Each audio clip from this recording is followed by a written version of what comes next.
Welcome to Lake Oconee Tatler. Today, I have the pleasure of speaking with Dr. Art Torsiglieri, a longtime resident and a community leader here in our area.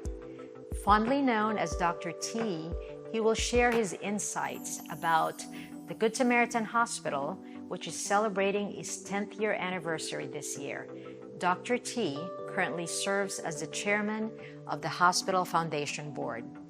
As you know, the hospital is a vital cornerstone of our area, and as a longtime resident, I am eager to listen to Dr. T's insights on how the hospital is adapting to the ever-evolving needs of our growing community. Dr. T, it's great to see you. It's a pleasure having you here. You've been a longtime resident of this community. I've known you for many, many years. When did you move here? We've had a lake house here since '97. We've seen the growth of the lake and the evolution of all the amenities down here. We've seen Reynolds grow, we've seen Harbor Club grow, we've seen Cuscowilla grow, and everything surrounding it. Right. Well, we moved here in 1997, so I remember that year, and I remember meeting you and your lovely wife, Jan, then. So you have an essential role right now. You serve as the chairman of the Good Samaritan Foundation Board. Give me the current state of Good Samaritan Hospital. Well, if you've been here since '97, you remember what the medical community looked like before we had Good Samaritan. The community has grown, and along with the community growth, there's been growth in the medical community. And right.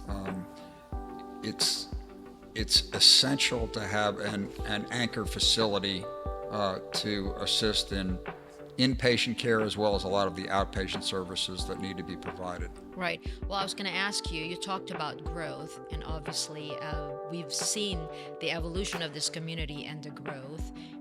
The past 4 or 5 years, this community has grown, right? So how is the hospital adapting to the evolving needs, healthcare needs of the growing community?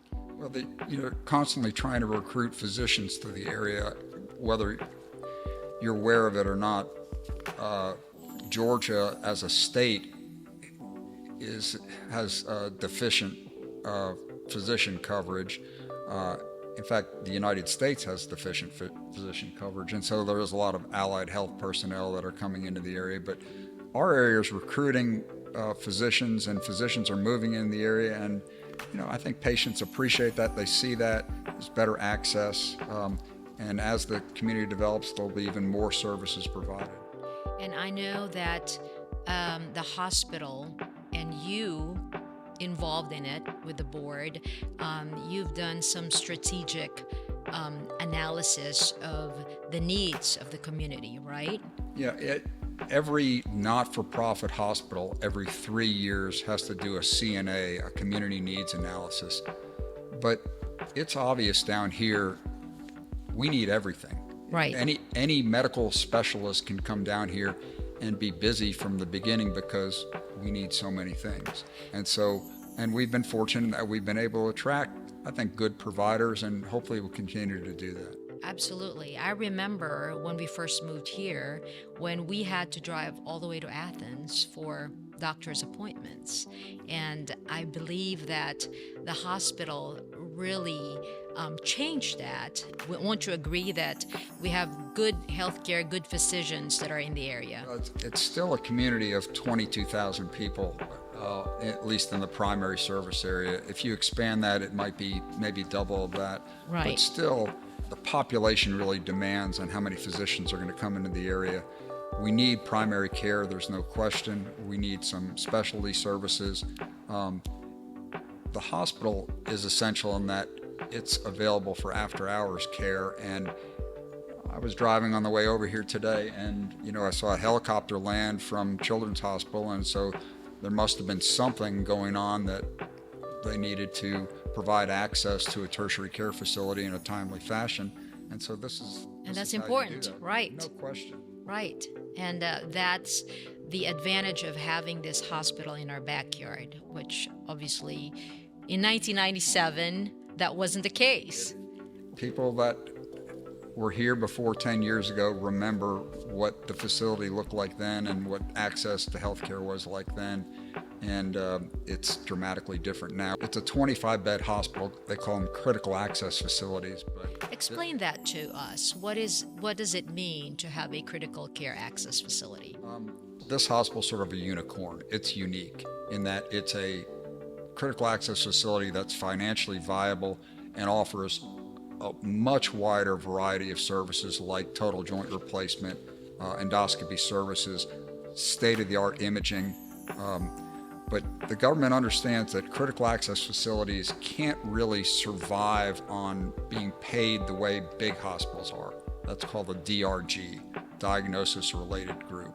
And so instead, they get paid as a critical access hospital almost like an a la carte menu as opposed to a buffet line, if you want to put it in restaurant terms. And so as a critical access facility, they're able to at least keep their head above water. Here, a lot of critical access facilities cannot do that. They need support from the county. We've got 2 critical access hospitals within easy driving distance here. Morgan Memorial is one, and Putnam General. Morgan Memorial is still a hospital authority, and so they still get some assistance from taxpayer money. One of the beauties of this hospital is that this hospital was built without taxpayer money. It does not get any taxpayer funding directly from your real estate taxes.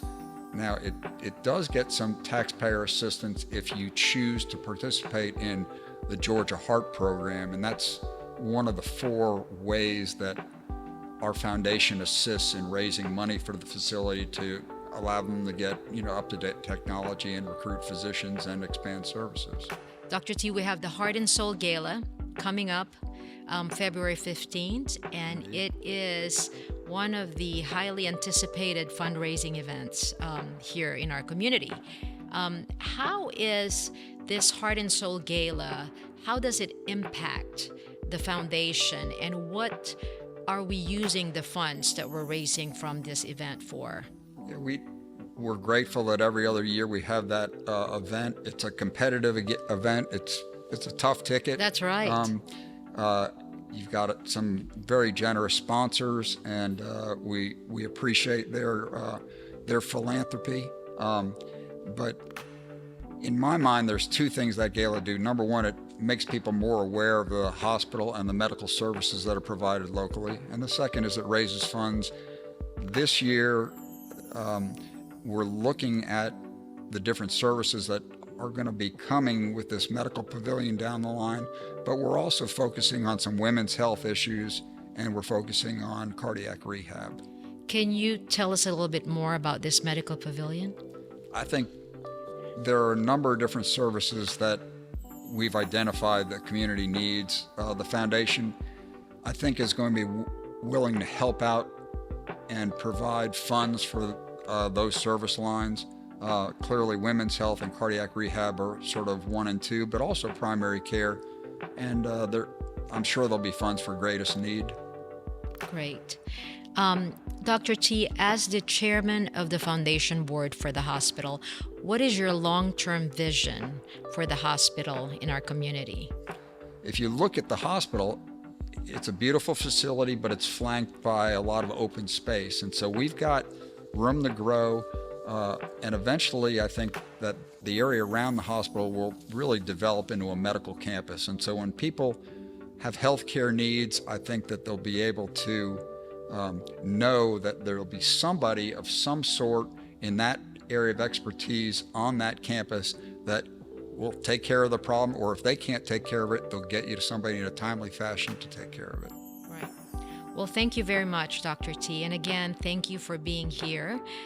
Your role as a chairman of the foundation board is so important, as the hospital will always be a vital cornerstone for our community. Riezl, thank you for having me, and thank you for all you do as chair of the Gala committee, as well as supporting the community in general, as Absolutely. You've always done. Yes, and you as well. And for our audience, don't forget the Heart and Soul Gala is February 15th at the Ritz-Carlton. please, if you want to support us or you want to be involved, give me a call or send me an email. We'd love your support. And again, this is to benefit our St. Mary's Good Samaritan Hospital.